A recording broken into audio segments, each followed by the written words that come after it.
The pitch is looped towards shortstop. Petroselli's back. He's got it. The Red Sox win. There's pandemonium on the field. Welcome to the Great American Collectibles Show, brought to you each week by the National Sports Collectors Convention. Join us every Wednesday evening at 6:30 p.m. Eastern Standard Time and get the latest news from the greatest experts in the sports collectibles world. You can watch us on the Great American Collectibles Facebook page, as well as YouTube, or you can listen to us on Spotify, Pandora, iHeartRadio, or any of your favorite podcast platforms. And now your hosts, award-winning sports collectibles author Tom Zappola and Boston radio personality Lou Blasi.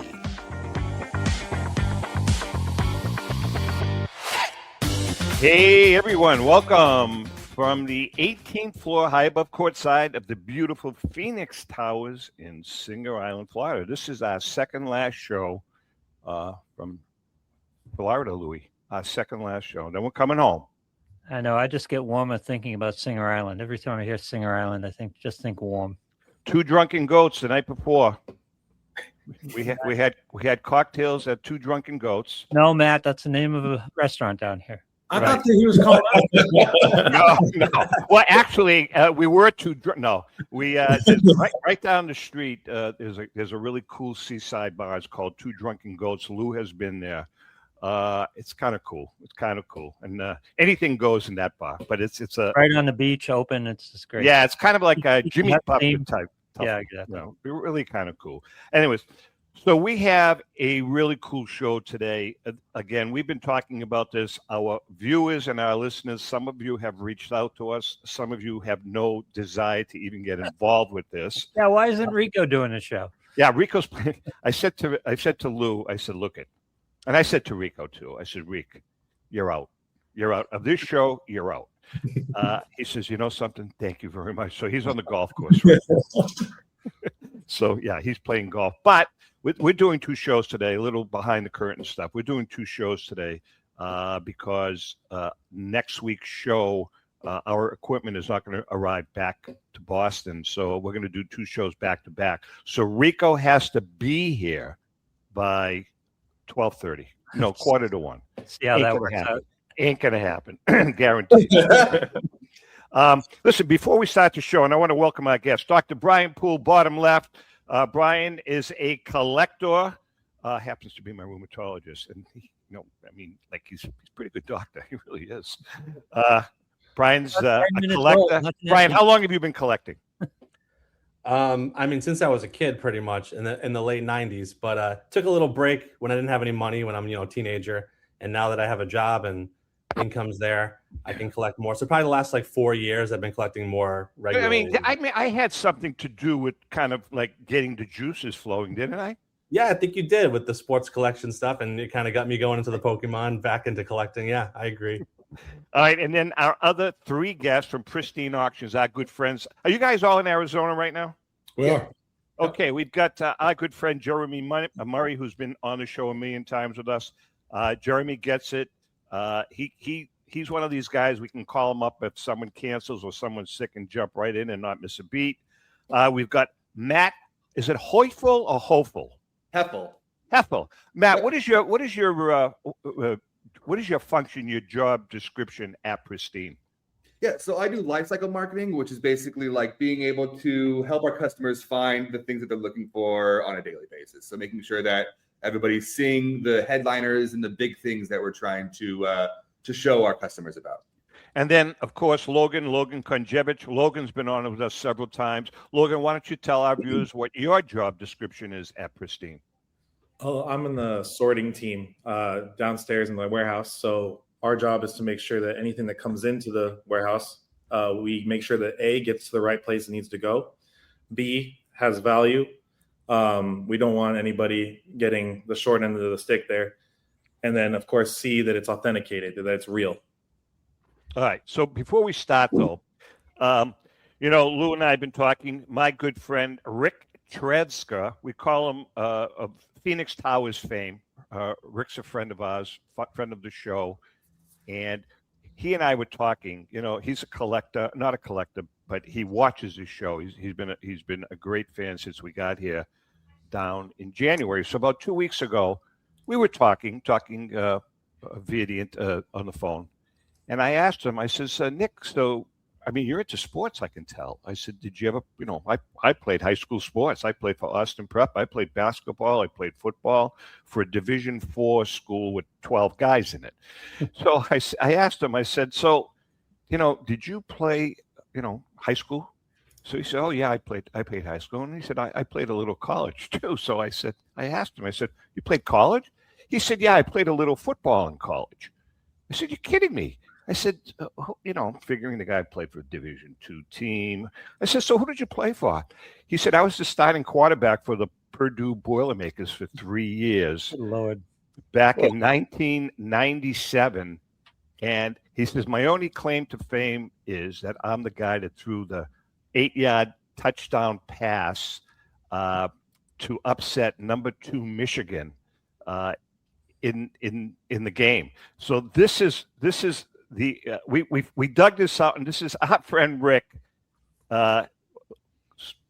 throwing the touchdown pass. Looks like it was filmed in 1897. Look, there's volume, right? Okay.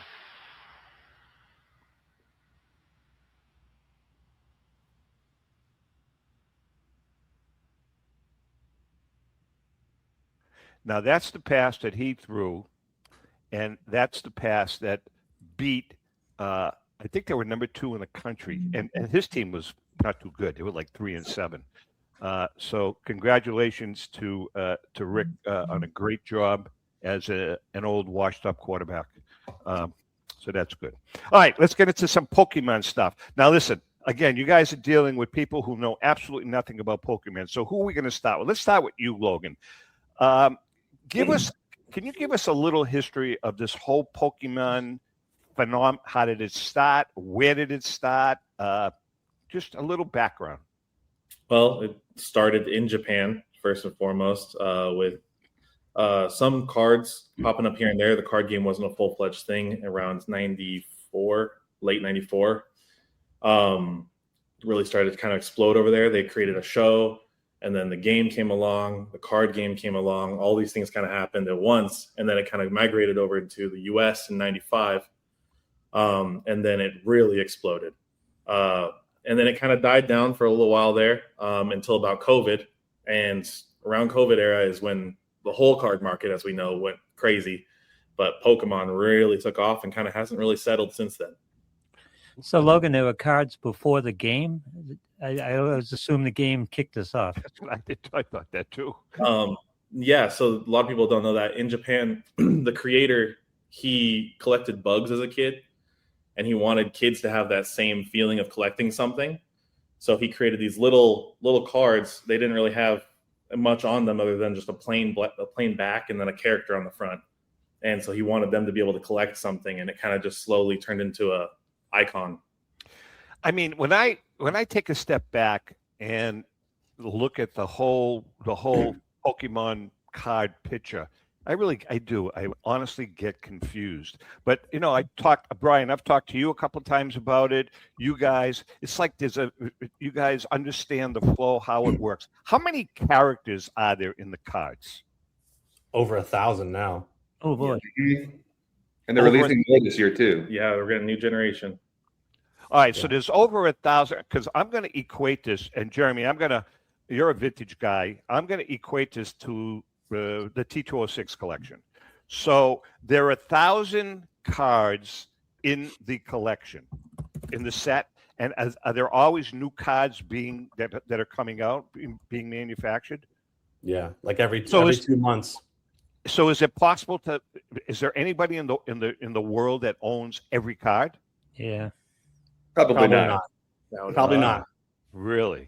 Because it's exclusive cards. There's like promos that are only sold in certain countries. It's hard to get them all to collect every single card. Yeah, it'd be really hard.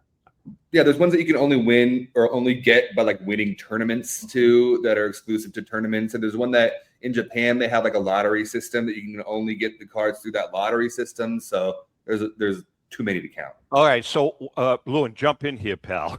What determines what's the card? Picasso, whatever the hell his name is. What is it? Pikachu? Pikachu. So why is Pikachu the most valuable card? Well, it only as the illustrator. The Pikachu as a character may not be the most valuable card. I would say that Charizard is probably the most valuable card. I'm sorry? Charizard. Okay, Charizard. Okay. So So I would look at Pikachu as the mascot for Pokemon. That's what I would look at Pikachu as. He's like your grandmother knows Pikachu. You know what I mean? all right. So what's the other guy's name? Charizard. Charizard. So Jeremy, is Charizard the Honus Wagner of the series? Like what Honus Wagner is to the teeth? Wait a minute, you own one? Sounds like Brian. Well, this is a Mega Charizard, so it's a little different form of Charizard. It's one of the promos, recent promos. He's normally red. He's going right there. There you go. This is the base set. This is from 1999, so this is like one of the very earliest versions of that Pokemon. All right, now Brian, will you get that authenticated or graded? Yeah, this one I probably will grade. Yeah, it's pretty good condition. So this one I probably will grade. This And one this was just came out a new set and a promo set. Yes. All right, so is the value of the card based on the strength of the character, or is it more market forces, like we see in traditional collecting?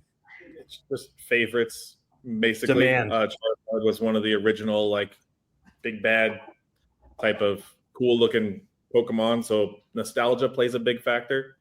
100%, actually, I would say nostalgia plays a factor. But yeah, Charizard, Pikachu, and then like the three. Charizard was one of the three Pokemon you could start with. Oh, you got another in one. the original game. That's Gengar, I think. Gengar is also very popular. Gengar is another popular one. Is that what that is? Is that what we're looking at? Yeah, this is Brian? Gengar. This is on a. They had a set for Halloween, so it's stamped for a Halloween set. This set you can buy this for like $10, the Halloween set, and then honestly, if you grade this right now and it's a 10, it's worth $200. Yep. So it's like Did you the get value the has gone up. 2024 one or 2023 Halloween set? This one might be the 3. I'm not sure. It's either 24 or 23. I can't remember. Okay, all right. As far as you mentioned, Honus Wagner of cards. Yeah. This would be this card right here, the Illustrator Pikachu. Oh wow! Which Golden, I think, just sold one from Logan Paul. And is that the one for like what was it, 16 million? Yeah, something stupid amount of money. Yeah, that's the card, and just because there's so few of them made. So the older cards are the older cards generally the more valuable? Yes. They are. Also, the way to look at it is like when the Pokemon first came out, there was 150, 151 Pokemon. Those are still the most wanted Pokemon cards. They are. So even though they keep adding them every year, the classic 151 has all the nostalgia. So all the ones we just mentioned, the Gengar, the Pikachu, the Charizard, they're all in the original 157. And those all came out way back, Brian. In the 90s, yeah. And I think you got to think of it like this. Back in the 90s, grading didn't exist, and kids were just playing with these cards. So just like vintage cards in general, they weren't protected and immediately put into sleeves and pack and holders and things like that, like they were used. And that's why when you get one that is an older card that's graded higher, so the value just launches up. All right, so the 2 or 3 cards that you guys have been talking about that are the most valuable, why? I mean, are they very scarce, or are they plentiful in poor condition? Why are they so valuable, number one, and are there many of them out there? You know, pop reports don't work the same necessarily as with sports cards because there's not any like one-of-one kind of cards out there. Like even that Pikachu Illustrator, there are multiple copies of it. But finding that card, I think it's about the grading, number one. If it's a high value, I think the grading jumps significantly, as it does with every other card. Sure. But it's also about the character and what that person is looking for their personal collection. And it just so happens that a lot of people are collecting the same Pokemon. So Yeah. And sometimes the art, sometimes as an artist that people really like their art on the cards, and those cards skyrocket right when they come out. Like these are 2 other Charizards, different art styles and kind of different rarities, but high grades. So, but because it's Charizard, it's going to launch the price up. So Logan, when did those come out? These were 2021 and 2020. 2021 and 2020. Well, yeah, right in the COVID pop.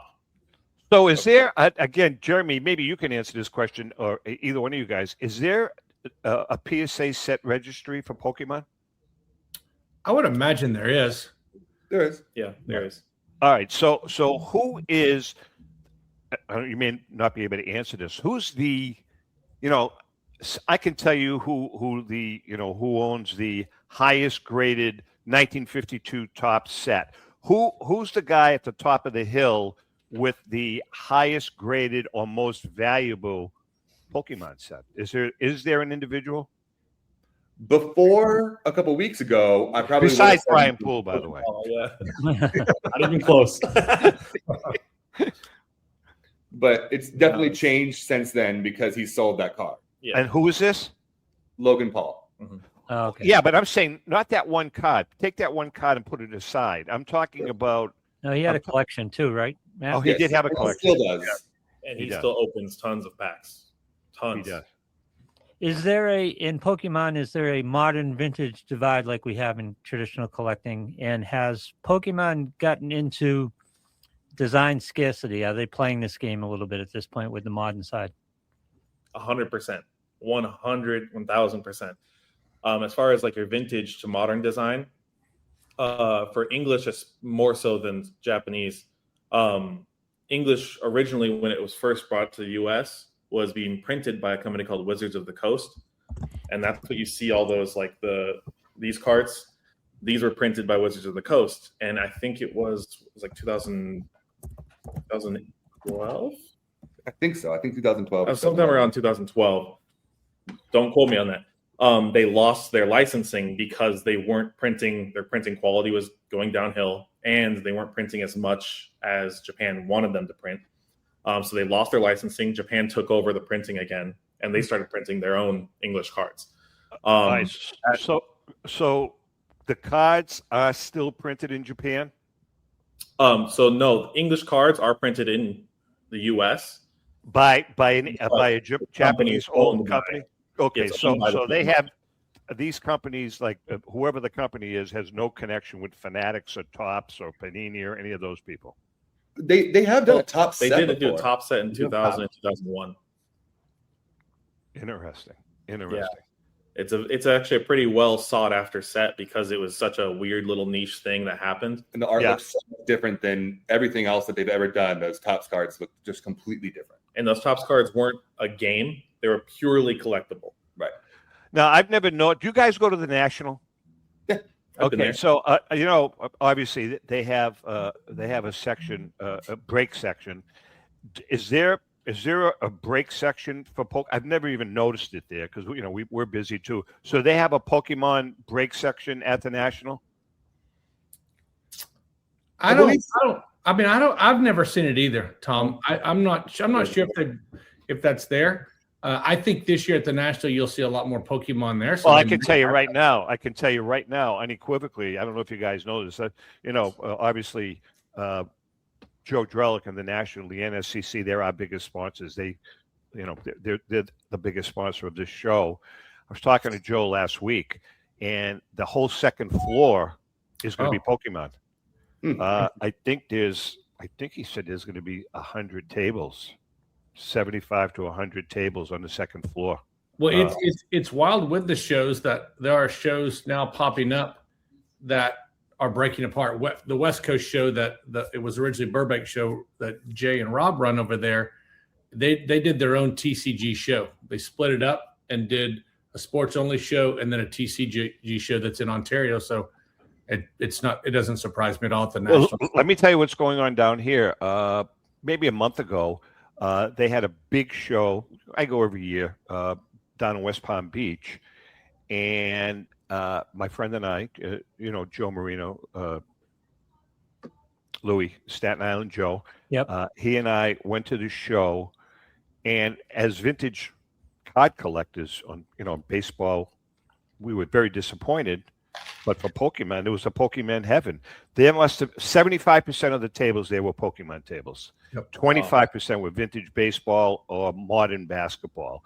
It was absolutely incredible, and I can't tell you the business that was going on. It was absolutely incredible. And the same thing happened at the National that we witnessed. 14, 15-year-old kids with briefcases, just bartering with each other, trading or buying or purchasing or whatever, man. It's a phenomenon. Bryan, how many cards in your collection right now? Oh God, I don't even. I mean, if the you ones I've actually recorded. Let me see here. I recorded like the ones I've either had like higher end and like or graded 2,800. Oh boy, are you serious? Yeah, and then I have a lot of bulk, we call it, just the really common cards that I don't have sleeved or anything like that, just to if I ever wanted to play the game, or sometimes I give it away to kids and stuff like that. So all right, what? Bryan, if you're going to the National and you're going to the second floor this year, what's the card you're hunting down? Yeah, good question. I think I pretty much have the cards I want right now. I'm not going to spend $10,000 on a card right now. I'm not at that place. But my favorite Pokemon's like Bulbasaur, so I'm always looking for good Bulbasaur cards. So that's probably what I would hunt down. Right now, I pretty much have the ones I want. Yeah. I think that's a good question for Matt and Logan too. What are they looking for? I brought my personal collection just to show it off because I collect graded cards as well as just raw cards because I like to be able to bring, and this is called a top. I mean, you know what a top loader binder is, I'm assuming. Yeah, of course. I keep all of my stuff in a top loader binder, so I just have like binder pages. Are those all raw? These are all raw. This is all raw, but they're in top loaders. But there's cards that I have like organized by the set. There's cards that I have organized by the artwork. The cards that I have organized by the Pokemon, by their evolutions, because Pokemon evolve into different Pokemon. And so I keep them all organized that way. So that's kind of what I'm looking for. And I like to collect a Pokemon named Eevee. And so I collect Eevee and all of the evolutions, they're called. And those are some of the most popular. They're like Umbreon and Glaceon and Vaporeon. So this is what an Eevee looks like. This is a bunch of Eevees on a single card. All right, so now is that, how many Eevees are there? Different evolutions are there, or how many EVs are there? Yeah. So right now, I believe there's 9. There's 9. And so they're basically whatever element. So one's a fire version, one's an ice version, one's a ice version, one's a lightning version. And so the reason I like to collect those is, number one, it was one of my favorite Pokemons growing up, obviously. And then number two, because there's so many different variations, there's a ton of cool cards and cool different artwork that you can collect for that one specific Pokemon. So there's people that will try to quote unquote master set, which is collecting every single card in either a certain Pokemon or a certain set that is of that. So people try to master set Eevee and evolutions. So that's what I'm trying to do right now. Did you get involved through the game, or did you get involved through collecting? I was a 90s kid, so all of it. Bryan, Pokemon Red. I mean, so Bryan, you were into the game too and all that? I think for me, the game and the anime was the first, because they came out around the same time, and I was hooked right away. And then the cards fast right after I was into that. We were trading on the bus. We were trading on the bus, trading at recess. People trading first edition Charizards like they were nothing and didn't realize they were going to be worth $500,000 down the road. You know. We were Jeremy and Lou, how do we miss this? We were watching Ricky Henderson all the time. Is that what we were doing? Yeah, for me, it skipped right over me, completely passed me over. Yeah, I mean, I was collecting. There was a gap for me because I was too old to get involved in it. My kids didn't come along early enough to get me involved. That's what I was about to say. I think that I'm a bit too old for it, but it's awesome that my son is into it now. He's a 10-year-old kid, and I took him to the Arizona card show the other day, and he's running around the show looking at all the tables. So I like him being involved. Sure. I can't help him with that. What's awesome about it too, and you see it a little bit in the sports now, but the interaction with the Pokemon dealers with kids is pretty awesome. And they will have free giveaways at the table. My son went up and the dealer addressed my son directly, said, "Hey, who's your favorite character?" And they're talking this language that I don't understand. And he says, "Hey, look at this. Look through that binder right there and pick some cards that you want." And my son looked at me and he said, "Really?" And it's just really cool to get people involved at all different levels. And they're there and their parents are looking and they're searching for their own collectibles. And they're trading. Is the dynamic the same with the trading? I mean, like at a show, is there negotiation between the customer and the dealer, just like it is in the regular card market? Yeah, I think so. I watched dealers talking to each other, and it seemed if you just left a blank, whatever card they're looking for, it could be a mantle card or it could be a Pikachu card. It's the same type. Crazy. Fascinating. Yep. All right, we're going to take a quick break. The Pokemon boys are in the house. When we come back, we're going to come back with another crackerjack moment. But then I want to talk about the investment part of Pokemon. Should it be part of your investment portfolio? We're going to talk about that. Hang in there. We'll be right back.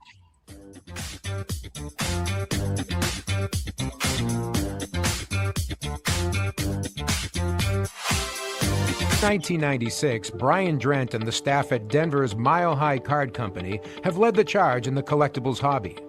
Mile High is a full-service dealer specializing in buying and selling cards and offers a competitive consignment program for all collectors. Whether it be their computerized want list service, appraisals, or auction services, Mile High has it all. If you've been searching for a company with a selection of high-grade vintage 1888 to 1970 baseball cards and memorabilia that shares your passion, aim high, Mile High. Go to milehighcardco.com or call 303-840-2784 for more information. This is Brian Drent, president of Mile High Card Company. Is your sports card and memorabilia collection properly insured? For easily replaced personal property, homeowners insurance is all most people need. But for prized possessions that you may have spent a lifetime collecting, it doesn't go nearly far enough. Collectibles Insurance Services has been insuring for over 50 years. They offer a full range of protection and a $0 deductible at an affordable rate with no appraisals required. I know because they insure my collection. If you have a minute, go to collectinsure.com and learn more about insuring your personal card or memorabilia collection. Hi, this is Dan from Memory Lane Auctions, here to remind you that the renowned Memory Lane Collectibles Company has served as a beacon of light to the collecting community for the past several decades. Indeed, folks, it has been our utmost privilege and pleasure to provide the most enthusiastic collectors with an abundance of the finest sports cards and memorabilia for America's most coveted sports personalities via our world-class auctions. Whether you choose either a private sale transaction or the auction route, Memory Lane cordially invites you to reach out to us to maximize the value of your prized possessions. Also, it is not just sales that we pride ourselves on being the best of the rest, because if you are seeking a particular keepsake for your esteemed gathering, we will be relentless in our quest to find that special piece to fulfill your collecting dreams. So no time to wait. Reach out to us today for the purposes of capitalizing on our unparalleled marketing capabilities. Simply pick up the phone and dial 877-606-5263. That's 877-606-LANE, or find us on the World Wide Web at www.memorylaneinc.com. Now is the time for your valued consignment to ultimately become another one of Memory Lane's record-setting prices. How would you like to own the bat that was used by your favorite player when he hit that towering home run or game-winning base hit? Now look no further than JT Sports, specializing in the sale and authentication of professional game-used bats. As the official authenticators of professional model game-used bats for PSA DNA, JT Sports will guarantee the authenticity of any bat purchased from them. JT Sports also buys and sells game-worn uniforms, gloves, and baseball equipment. The unique quality of the collectible is what JT Sports is all about. Give them a call at 609-487-8003 or check them out at GameUseBats.com.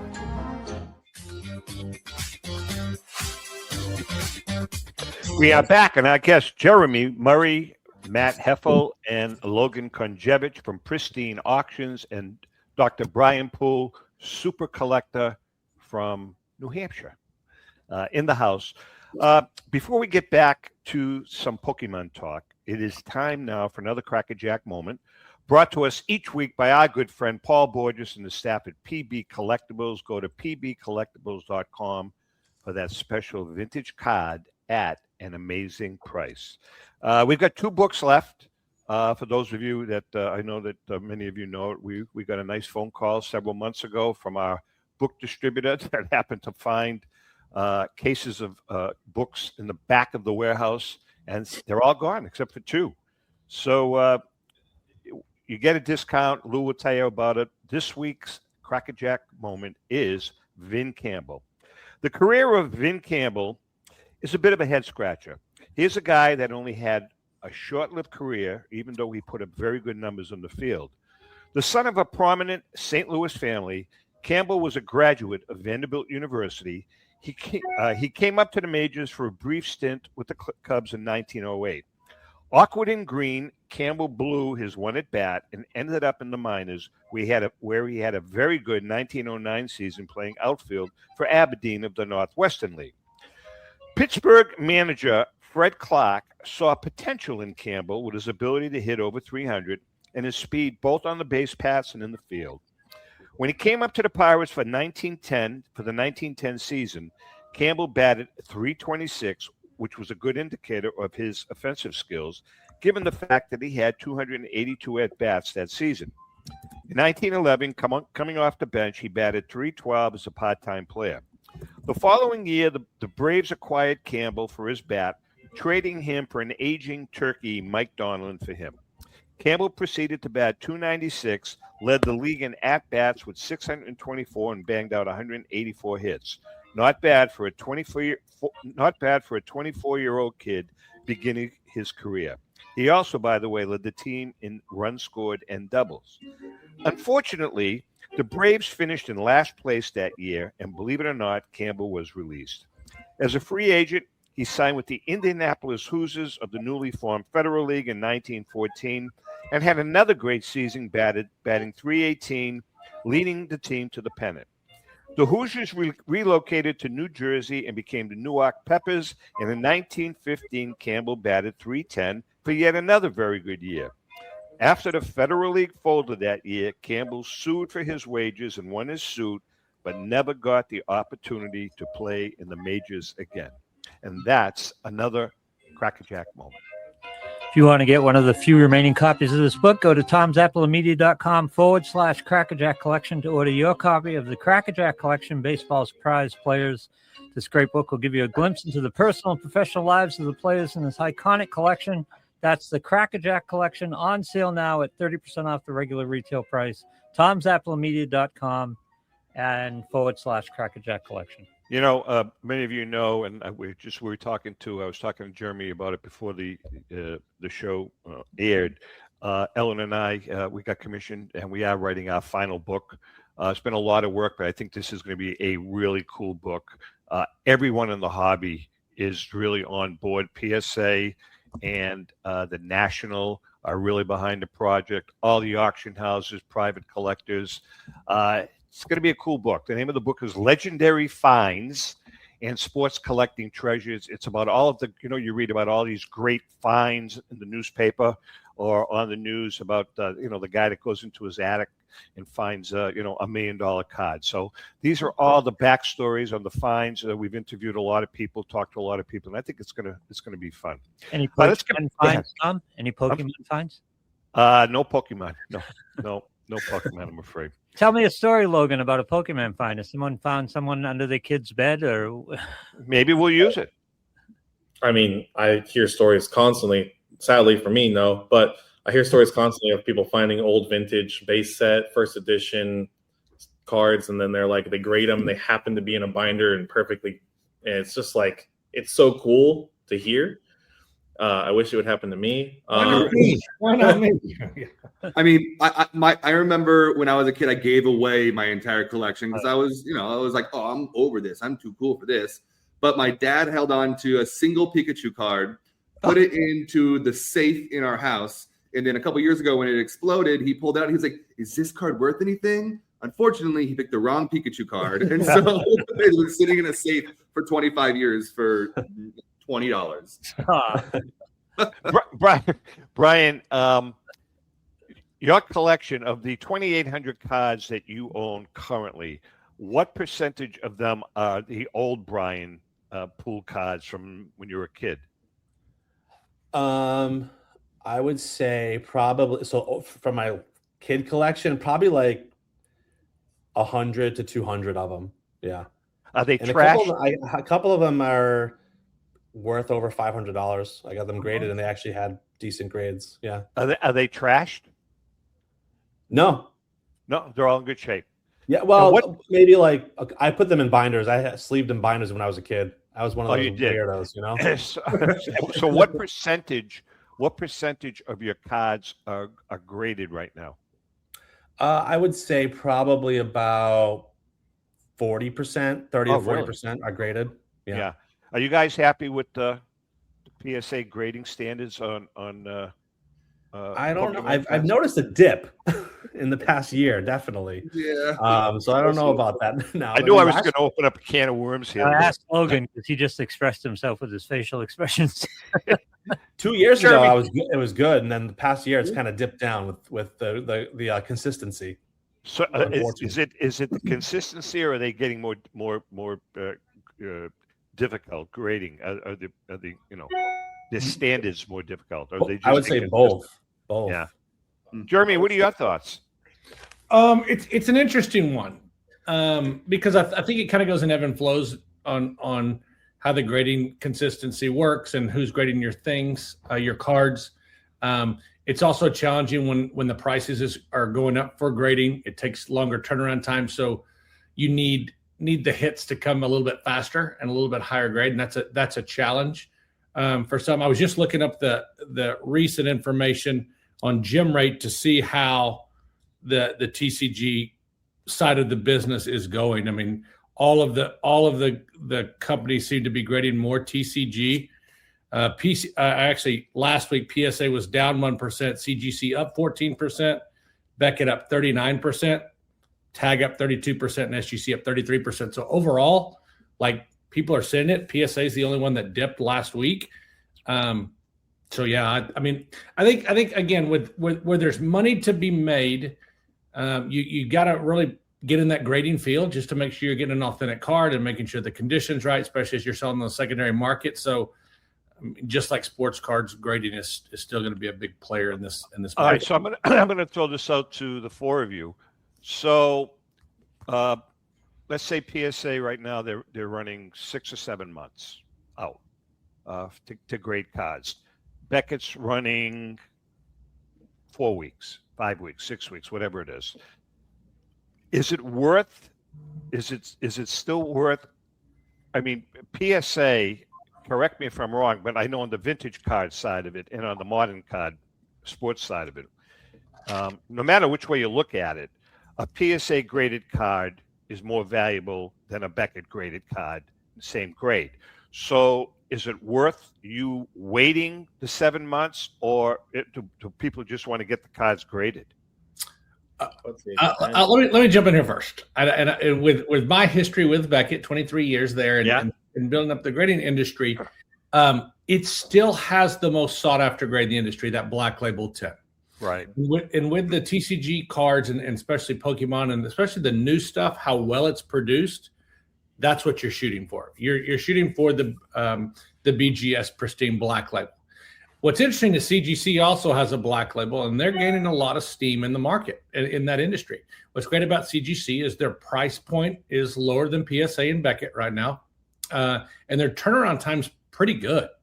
And so as they start having faster turnaround time and the pricing to get graded, they're working on that secondary market value. And if they can get some secondary market value steam, they're going to take some of that market share there just because people want their stuff back. Interesting. Very interesting point. Yeah, interesting point. Logan and Matt, is the decline in pricing similar with grading than it is to baseball cards? In other words, is a 9 a similar loss in value in price, or an 8, or is it much more? Very much so. Yeah. So obviously it always depends too on the production of certain cards. So that's the thing too.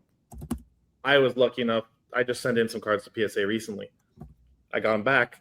One of the cards I got back was a 10. It was a Pikachu that got a 10. It had a 2.4% gem rate. So I can't really complain about PSA because they hooked it up, but not really. But like, I'm happy that it got a 10. However, that being said, it depends on what your goal is. If your goal is to chase that PSA 10 and get that high price point, yes.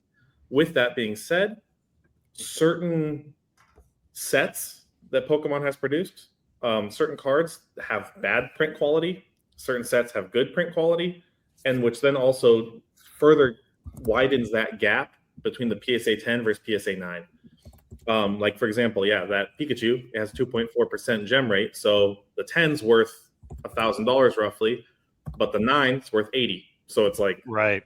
Large. It's pretty similar then.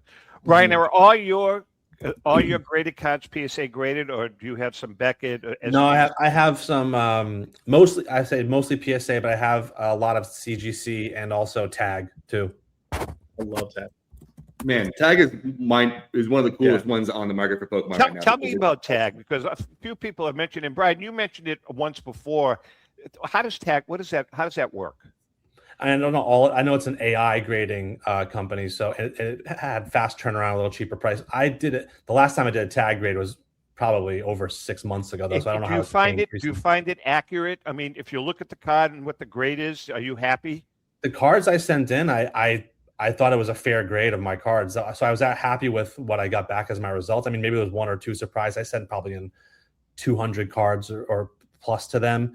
And maybe like one or two, I was like kind of shocked, but the rest of them seemed like when I pre-graded them myself, I was like, yeah, that sounds about right. So I was actually happy with the quality. That's what about something, Jeremy? That seems like something that AI could handle, grading of cards. Yeah, it's something where Tag popped up in the industry. It was an Atlantic City show pre-pandemic, so that would have been 19, I think, was that show. And it's the first time I met with the guys at Tag, and the case is beautiful, and their idea behind it is awesome. And I thought that it would be. I mean, if you use AI to go in there and pick apart a card, like, you're going to find every imperfection there is, and it's going to be wrong. And they didn't do that. Like, they did it really, really well, and they continue to tweak it and adjust. And it just seems like recently, in the past year and a half or so, they're really starting to gain more market steam. And I really think it is the slickness of that case, the ability to scan that QR code and get the details that you want. Like, it's the cool, hip, young, trendy thing to do. Old man Jeremy didn't catch on to it early because it was the more traditional grading. But man, you go to a show and you see their setup, and it is cool and it is trendy, and it's perfect for the TCG market for sure. Interesting. Yeah, what I will say about Tag, one of the benefits, I don't know if they're still doing this for free, but it was when I sent them in. They give you the whole breakdown of your score. Yep. And they also say I have a 10, they graded a 10. They'll actually compare my 10 to every other 10 graded. So they'll rank my 10 the number one out of the 200. Oh, really? And so then you might be able to leverage that when you're reselling your card. Like, look it up. Mine's the number one card ever graded by Tag. You know, that's cool. That's very interesting. Let's talk about the investment part of Pokemon collecting. I've always been a big advocate because of the way the market has evolved over the years. My collection is part of my portfolio, my investment portfolio. That's just the way it is. And quite honestly, I've gotten if I looked at the last 15 years, I've gotten a much higher return on my investment than, with my investments, my IRAs, my 401ks, all of that stuff, a higher return. Does the same hold true for the whole Pokemon phenomena? Is it I guess my question to you guys, since you're big collectors, is it part of your investment portfolio, or is it just a hobby? Brian, you first. Mine's definitely part of my portfolio because you got to look at it. You got to remember one thing. Pokemon is the highest grossing media franchise in the world. It is, if you look it up on Wikipedia, Disney is half as successful as Pokemon is. Wow. So everything, Harry Potter, Lord of the Rings, they're all way below Pokemon in the world. So, and it's been like that since the 90s, and it's only growing. So I think people are very comfortable to invest money in something that has success and continues to succeed. and there's no sight of it dropping. I mean, eventually, I'm sure it's going to dip like the market will, but that long-term hold, I don't think it's going anywhere. So I'm holding. I'm not selling. I'm not flipping my cards. I'm buying and holding and hoping that when my kids are older, eventually I can, when they want to buy a house or something, I can say, hey, go look at my Pokemon cards. See what they've appreciated and flip them at this point. Logan and Matt. Yeah, I think it's definitely part of my portfolio. More of a long-term strategy for me. Interesting. I'm a mixture of both. There is definitely part of my collection that is, a part of the portfolio that is in a box, in a closet, that is safe and hidden in a way. But then there is part of it that is just a fun hobby for me. Like I showed you with my binder, I will create binder pages that all the cards will work together into like one art piece. So there's a set that just came out that is just the starters from the games. And when you buy the set, you get 3 cards. And when you put them together into a single thing, it's one single art piece. So that is not as much of an investment to me as it is like collecting art and then putting on your wall. For example, I have multiple of the slab displays that you can get in my house where I pop in slabs into it as a display item, as an art piece within my home. So it's both a mixture of a investment and just a fun hobby and a thing that I enjoy to do. Logan, same with you? I am probably, this might lose me some credit with the community that we're talking to. I'm not as much of a collector as I used to be. Okay. If anything, if I do buy a card, it's mainly for investment. If I buy a card or a box nowadays, because what I have noticed with Pokemon, and just me personally, I don't get the same joy out of holding something as I do of opening it. So opening it's fun, as I'm sure we can all agree with opening packs. It's always fun.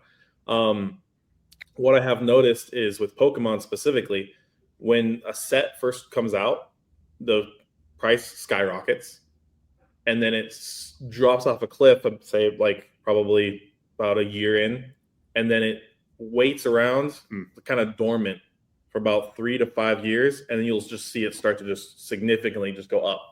So that's interesting because obviously, Jeremy, you know this, Lou, you know this. In the vintage card market, I mean, you can have, I don't know, pick a card, pick a 1941 Joe DiMaggio play ball, PSA 4 worth X amount of dollars.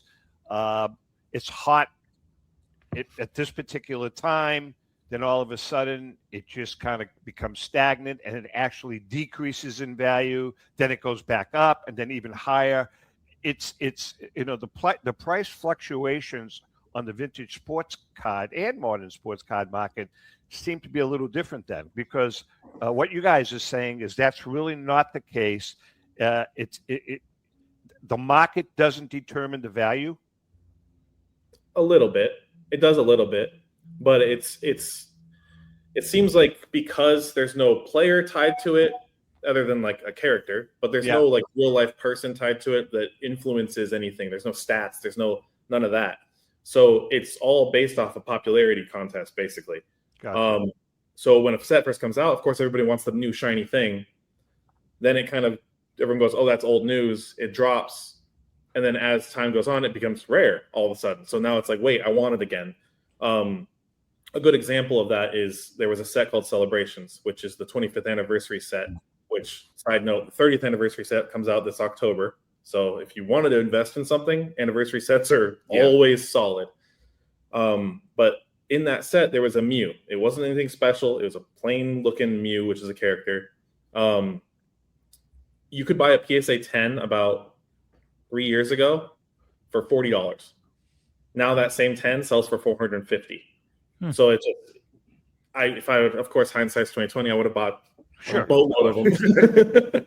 All right, so you guys jumped my question a little bit, and I want to start with Matt and Logan. I'm a baseball card collector who wants to put some of my collecting money into investing in Pokemon. What's the strategy? Is it buying a set or waiting for that dip in the set after it comes out? The most, I would say, tried and true, like the most safe way of investing is probably sealed product. Yep. Yeah. So like this is an ETB. This is like what you see at Target, Walmart. You see these on the shelves all the time. Oh, okay. So that's how many cards are in that box?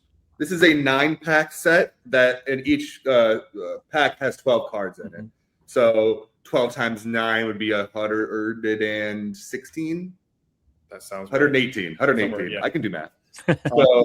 We don't do show math here. But as far as like, these are a little more costly. These are a UPC or ultra premium collection. These will always hold value, sealed. Now, what's the cost of something like that? These, I think, retail around 200. And these are around 50. Yeah. Now, Brian, do you buy like that? Usually what I try to do is when a new set comes out, I'll try and buy multiple of items in each set. And then I'll probably take about half of it and open and rip, because I like ripping it and collecting I was going to say that. That's going to be fun for you, right? And then if I let's say I get the card I really wanted, I got the hit I wanted in the set, then everything after that, I'll just keep sealed, because they're absolutely correct. The sealed product will go up no matter what. We are chatting with the Pokemon boys. Lou, before we take a break, and by the way, this is very important, insurance. If you have a significant collection and you're not insured, you're nuts. That's all we're saying, you're nuts. And speaking of insurance, Louis, what do we have? Well, you need insurance. The Finkelmeyer Insurance Agency has been insuring collectibles since the early 80s. The late Tom Finkelmeyer wrote the original sports memorabilia insurance policy when no one else in the industry was insuring sports collectibles. A lifelong collector of cards, Tom Sr. instilled the love of collecting into Tom Jr., the current president of Finkelmeyer Insurance Agency. Tom Finkelmeyer Jr., with 3 decades of insurance experience, has paired that expertise with 50 years of collecting and with a litany of professional designations, including counseling and risk management. Tom covers every aspect of your collectibles insurance needs. Unlike some of the companies that sell collectibles insurance directly to the consumer online, Finkelmeyer Insurance Agency is the only independent retail agent who specializes in memorabilia and collectibles nationwide. Representing all major companies that sell collectibles insurance, there's no no agent that insures more collectors, dealers, appraisers, auctioneers, or events in the collectibles hobby than Finkelmeyer Insurance. Our good friend and hobby legend John Tauby of JT Sports has been using Finkelmeyer Insurance for over 20 years. For more information, go to thefia.com. That's Finkelmeyer Insurance, where collecting is our passion. All right, we're going to take a quick break. We have another short segment. The Pokemon guys are in the house, so sit tight, hang in, and there'll be more Pokemon talk. Hang in there. We'll be right back.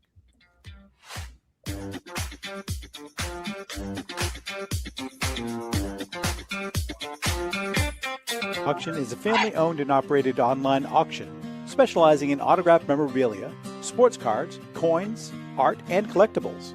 Since their founding in 2010, they've grown to 2 facilities in Phoenix, Arizona, totaling over 60,000 square feet.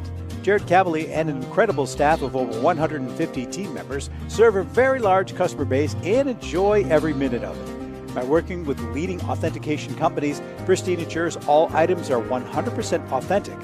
In addition, third-party authenticators regularly travel to Pristine Auction to provide authentication services on site. Pristine Auction strives to operate its business in a way that's honoring to God, their families, and their customers. With a strong focus on speed, quality, and premier customer service, their mission is to be the leading online auction for every level of collector and fan. Pristine also works for Hope Sports and Identity Hoops International, traveling to Mexico to build houses for the less fortunate. Pristine Auction offers several online auction formats with thousands of auctions ending each day. For more information, go to pristineauction.com. That's Pristine Auction, the best in the business. If you're a discerning collector interested in owning the most important pieces in the hobby, look no further than Leland's Auctions. The original sports auction and appraisal house, Leland's was established in 1985 by legendary Pioneer founder Joshua Leland Evans. And today, President Mike Hefner carries on the tradition. From the Tom Brady card and memorabilia collection to the famed Boston Garden auction to high-end card auctions from every major sport, Leland's has always maintained the highest standards. Go to Lelands.com and get your bid in. That's Leland's, the hobby's leading sports auction house for 4 decades. It's often been said that championships are won on the practice field, and world records come only to those willing to work harder than everybody else. Heritage Auctions is the world's largest collectibles auctioneer because we believe that becoming the best is only an invitation to the challenge of remaining the best. This requires the skills of the hobby's top experts, capable of identifying and maximizing value for our consigners.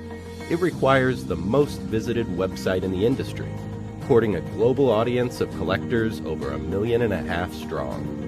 It requires a dedicated press department that expands our global reach far beyond the entrenched hobby marketplace. It's hard work, but a simple premise. Present the finest collectibles to the largest population of potential buyers, and world records will come. We invite all listeners to put the unmatched power of Heritage Auctions to work for you.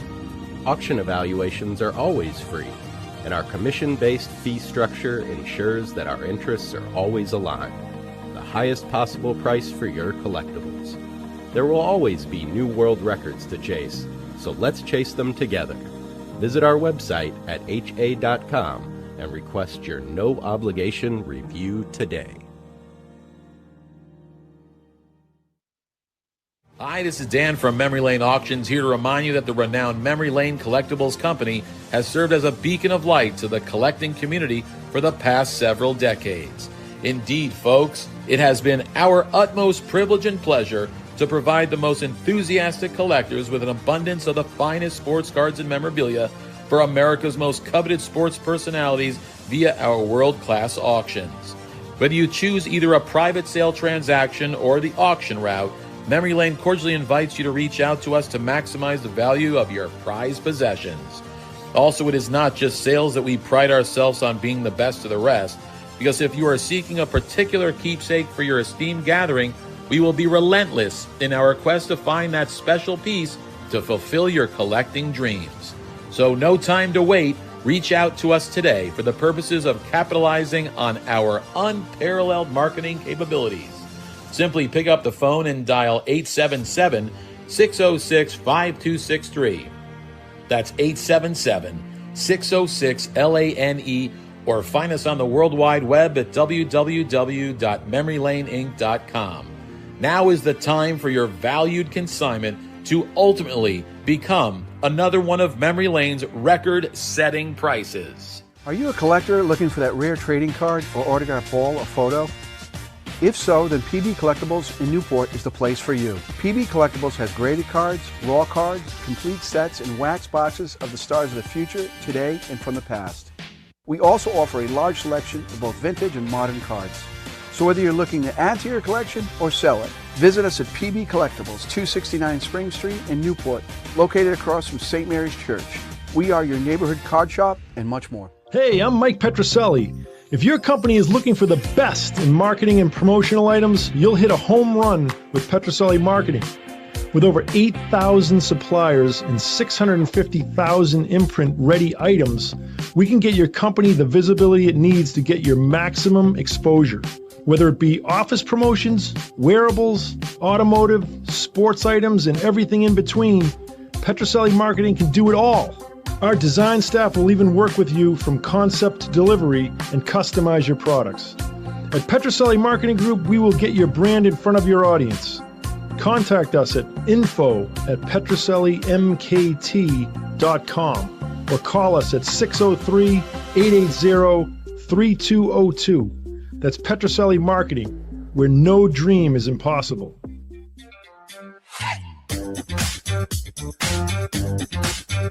Okay, we are back. You know, Lou, not for nothing, but, you know, I told Rico, you got to do something with the Petroselli marketing pens because they suck.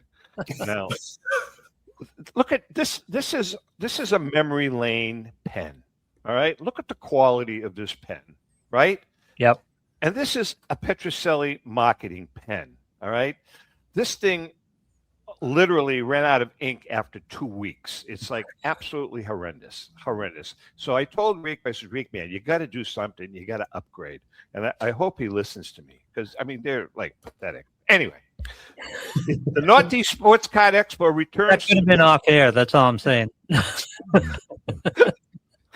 I really tease him. I do tease him about I tease him about his pens all the time. Yeah. The Northeast Sports Cards Expo returns to the Boston area on Saturday, March 28th and Sunday, March 29th at the Marriott Boston Quincy in Quincy, Mass. for a huge weekend of collectors. With 26,000 square feet of expo space and 180 plus vendor tables, the show is loaded with sports cards, sports memorabilia, non-sports card, Pokemon, Brian, toys, Funkos, and more. Plus, on-site authentication by JSA. Whether you're buying, selling, or trading, everything you're looking for is under one roof, and tickets are now available. All autographed guests at the Northeast Sports Card Expo in Quincy will offer one free autograph with paid admission. Some of the autographed guests include Tim Sweeney, former Boston Bruin, Ronnie Lepet, former New England Patriot, Russ Hochstein, former New England Patriot, Manny Del Carmen, World Series champ from the Red Sox, Jimmy Lonborg, Red Sox Cy Young Award winner, Taylor Lair, former Philadelphia Flyers player, and Gigi Marvin, U.S. Olympic gold medalist and former PWHL player. Who else? From The Sopranos, John Fiore, who played Gigi, and Frank Santarelli, who played Georgie. And lastly, Jim Bowman, a former New England sports player. There are also raffle tickets, free commemorative show posters for the first 20 to 200 attendees each day. Sports mascot appearances, including Slide, Pat Patriot, and Pikachu. Pikachu will be there. Kids under 12 get in free. Don't forget and don't miss the Northeast Sports Card Expo. Get your tickets today by going to www.northeastcardexpo.com. Hey, I want to ask you guys a question. You guys made a comment, I think it was you, Logan, about when a Pokemon card first comes out, 2 weeks later, it's going to definitely jump in price. I mean, is that pretty much across the board? I mean, what's to prevent? I mean, why not just, buy cards that come out right away, spend a few bucks, and then flip them 2 weeks later? Are you going to make a few bucks? Yeah, people do that too. They're known in our community as scalpers. If you ever see a vending machine for Pokemon in like a Fry's or Kroger store or whatever, they're usually sold out because there's some dude who just showed up there and just camped out and just bought everything he could, and he's going to just sell it off. And they're all 13 years old, aren't they? No, these guys. They're 35-year-olds. Yeah, they're 35. They're 100%. To the 13. So what do? They buy the box, the whole box, just hold on to it, and then flip it. They buy these from the vending machines. They buy them all. Yeah, or they find them on Target and they buy a pallet, a literal pallet. I'm glad you brought this up because the guy I work with at Sportsbook has a Pokemon vending machine, and I'm wondering if this is a thing. How does this work? It's a thing. They're in airports. They're in grocery stores. They're all over. Really? Yeah, they're in straws all over the place. Right. Yeah, I can't get the problem is I can't get MSRP product anymore. It's I just read an article. You can't get them. I just read an article just this week that Target is expanding their footprint in the store for cards. I think primarily Pokemon. So I don't know by how many feet, but they're really big time expanding. So Brian, do you go to Target and just buy boxes if you can? I used to go to Target all the time, but they'd be on the shelves all the time, and now I don't even waste my time. They're not in Targets, they're not in Walmarts, they're not in Best Buys anymore. You can only get it the day it comes out, and there's lines out the door. And then you're basically online trying to get you get notifications from X or Discord that tell you when a drop happened online, and then you're fighting bots. It's impossible.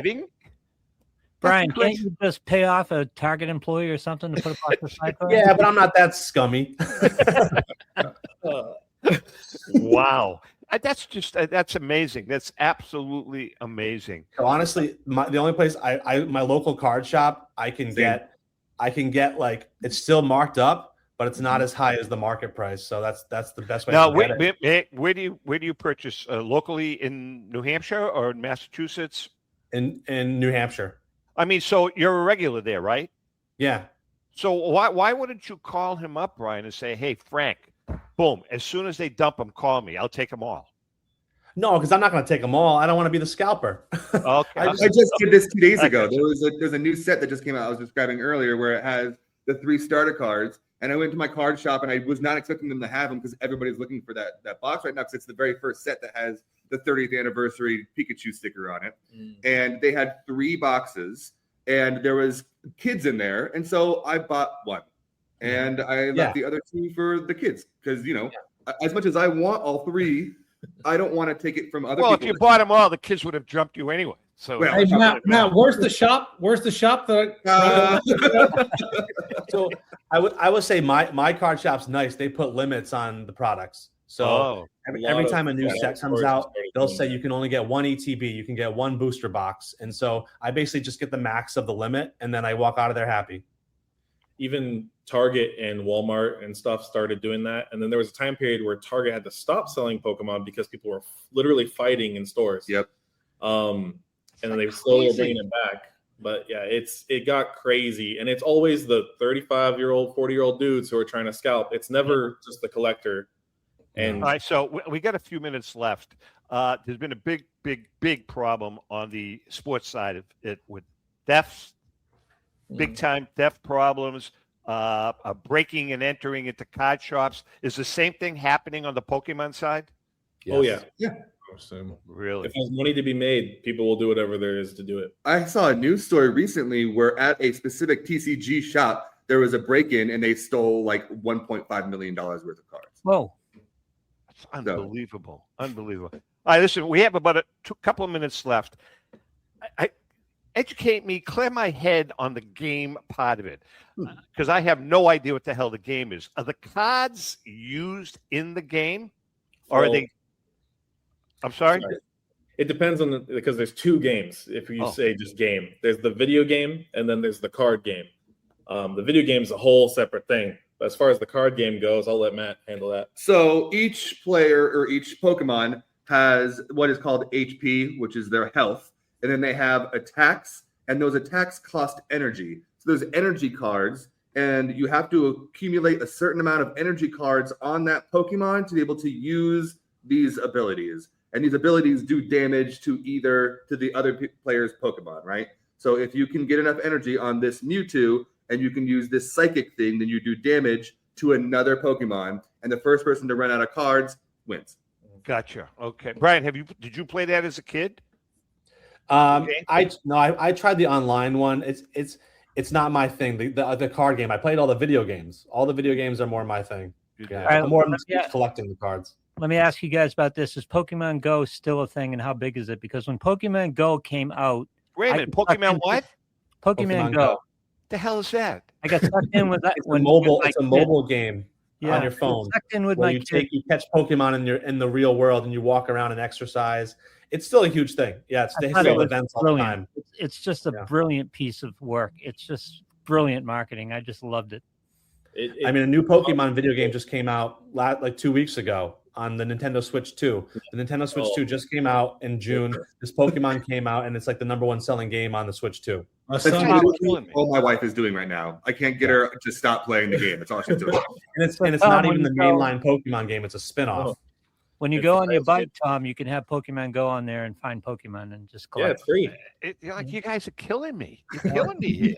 And then you could learn, and then we could have something to talk about. You got to jump in on this, Tom. I know. I think I'm going to give up the whole vintage thing, Jeremy. I mean, you led me down the path. I'm going to give it up. Trade all that vintage in. Let's get some Pokemon. This was happening about the time NFTs started to land a little bit, and I thought this was all brilliant. This was the most brilliant way to do it. It's someone was a genius because this is great.